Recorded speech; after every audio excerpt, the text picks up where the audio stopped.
Hello guys, welcome to my Admin Tech channel. Today I am going to show you in this video how to fix cannot send messages now, please try again later problem on your Yono SBI app. So before going to start the video, if you are not subscribed my channel, please subscribe. So let's start the video.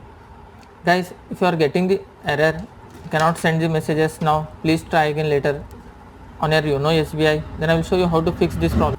First of all, you need to check whether you have active SMS plan from which you can send the SMS. If you have already an active SMS plan, then try the second method. Just tap on the settings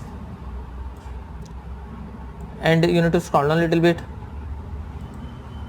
In this you can see your app management, just tap on this.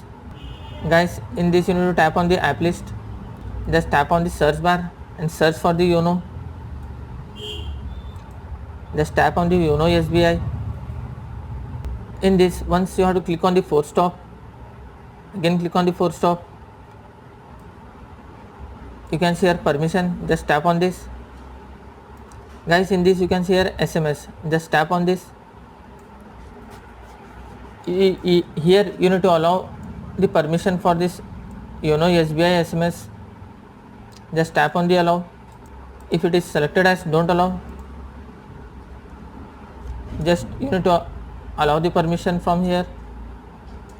After doing this, then try and check, hopefully your problem will be fixed. That's it guys. So in this way you can fix cannot send the SMS now, please try again later problem on your Yono SBI app. Thanks for watching. Hope if you like this video, please like, share and don't forget to subscribe.